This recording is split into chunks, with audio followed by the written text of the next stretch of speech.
पश्चिम बंगाल यानी Bengali new year के मौके पर महानगर कोलकाता के वार्ड नंबर 32 के एक विशेष सांस्कृतिक कार्यक्रम का आयोजन किया गया।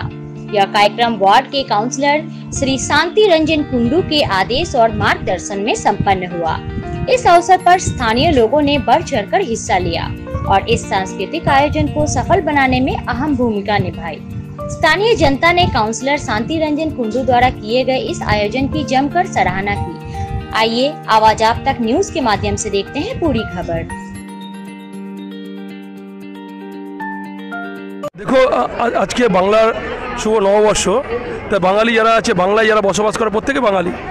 নতুন বছরের শুভেচ্ছা, তারা ভালো থাকুক, সুস্থ থাকুক, মিলেমিশে থাকুক। মাননীয় মুখ্যমন্ত্রী, বাংলার মুখ্যমন্ত্রী একটাই বার্তা দিচ্ছে, বাংলায় আমরা সবাই এক, আমরা একত্রিত হয়ে থাকবো। সেটাই আজকে সবচেয়ে বড়, যে আমরা প্রত্যেকে মিলেমিশে একত্রিত হয়ে থাকি। আর বিশেষ করে আরেকটা, আজকে পশ্চিমবঙ্গ দিবস, বাংলা দিবস, যে মাননীয় মুখ্যমন্ত্রীকে ধন্যবাদ জানাই, তার কারণ আজকের দিনকে তিনি বেছে নিয়েছেন বাংলা দিবস হিসেবে পালন করার জন্য। ধন্যবাদ ওনাকে। আজকে এই অনুষ্ঠানে দাদা দেখলাম আমরা পুরো বেঙ্গলি কালচার আর ছোট ছোট বাচ্চারা পার্টিসিপেট করছে, ওনাদের জন্য কি শুভেচ্ছা থাকবে আপনার? এটা বাংলাতে, এটা বাংলার কালচার হচ্ছে, বাংলার ব্লাডের মধ্যে আছে বাংলাতে এই ধরনের সাংস্কৃতিক কালচার। তো বাংলায় ঘরে ঘরে বাচ্চারা, যারা বেঙ্গলি বাচ্চা প্রত্যেকেই বাংলা যারা থাকে, সে বেঙ্গলিদের মধ্যে এই কালচারটা আজকে নিজেদের প্রতিভা তারা ফুটিয়ে তুলেছে। সে বাচ্চাদের আশীর্বাদ, তাদের অভিনন্দন, ভবিষ্যতে তারা বড় হোক। এই বছর এত সুন্দর অনুষ্ঠান, আগে বছর কি হবে? আরও ভালো হবে, কারণ বাংলার মুখ্যমন্ত্রী মমতা ব্যানার্জি, তার নির্দেশ, তার আদর্শ, বাংলার প্রত্যেকটা মানুষকে নিয়ে বাংলার মানুষকে ধন্যবাদ জানাও, তাদের একত্রিত করো এবং বাংলার মানুষদের, বাঙালিদের, ছোটো ছোটো ক্ষুদেদেরও এই অনুষ্ঠানে আমরা ইনভলভ করতে পেরেছি। এটাই আমাদের একটা অ্যাচিভমেন্ট, যে বাংলা বাচ্চারাও আমাদের সাথে আছে। Thank you sir. চলো, অনুষ্ঠানটা রাজনৈতিক বলার, কিন্তু আমরা একটা অরাজনৈতিক অনুষ্ঠান এখানে করছি, মানে তার কারণ বিধান শিশুৎপাদ। আমি গৌতমদাকে ধন্যবাদ দিয়ে ছোট করবো না, তার বিধান শিশুদ্দানের নানান বিভাগ, সে সঙ্গীত বিভাগ হোক বা নৃত্য বিভাগ হোক বা তবে আবৃত্তি শেখানো, যে প্রত্যেকটা সেকশন যে আলাদা আলাদা তারা নিজেদের মাহিত্য বা গুরুত্ব তুলে ধরতে পারে, সেটা গৌতমদা প্রত্যেকটা স্তরের মাধ্যমে। এই জন্য আমি বলেছিলাম যে তুমি কিছুটা সময় দাও। আমি মঞ্চে গৌতমদাকে ডাকছি বেনুদাকে, বিজন পালকে ডাকছি, বিদ্যুৎ কুমার বাসুকে, বিদ্যুৎ বাবুকে ডাকছি, অনেক জায়গাকে। বাদ বাকি আমি আমাদের যারা আছেন তাদের বলছি, আমরা নিচে আজকের বক্তব্য মঞ্চটা, মানে আমরা কেউই বক্তব্য রাখবো না।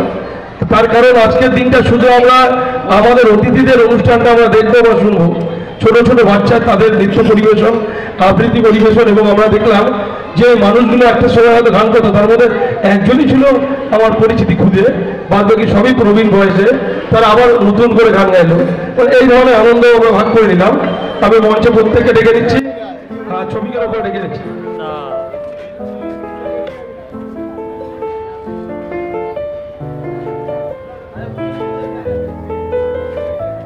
একটা চেয়ার দিয়ে দেবে, শোনার জন্য একটা চেয়ার দিয়ে দেবে, একটা চেয়ার দিয়ে দেবে। আমার জেলার যুব সহসভাপতি সম্রাট ঘোষ, সবার খুব ভালো ছেলে, ওই জন্য সম্রাটকে, আরো হয়তো অনেকে আছে কিন্তু মঞ্চে আমি কাউকে তুলছি না। আমি ছবি হাতে বাইক দেবে, এক করে বরণ করে নেওয়ার জন্য বলবো, তারপরে বক্তব্য কিছু রাখালে ধন্যবাদ জানিয়ে অনুষ্ঠান আমার শুরু করবো।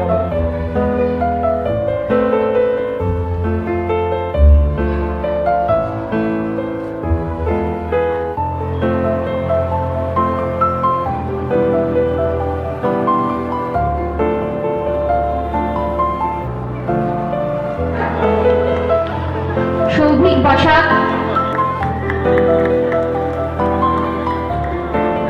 বিদ্যুৎ বসুকে সম্বর্ধনা জানাচ্ছেন দীপক মুবামিয়া, অনিল দাদাকে সম্বর্ধনা জানাচ্ছেন আমাদের বিবেক সোনকার, আমাদের সকলের বর্দা, আমরা সেই নামেই চিনি, তাকে জানাই শুভ নববর্ষ, সকলকে জানাই শুভ নববর্ষ। সম্রাট, আমাদের সম্রাটদা, সবসময় তাকে আমরা দেখি, সবসময় যোদ্ধা। আমরা আজ উপস্থিত শুভ নববর্ষের দিনে বঙ্গ দিবস, পয়লা বৈশাখ, পুরনোকে পিছনে ফেলে রেখে আজ নতুনের গান গাই। 1432 বঙ্গাব্দে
বাংলা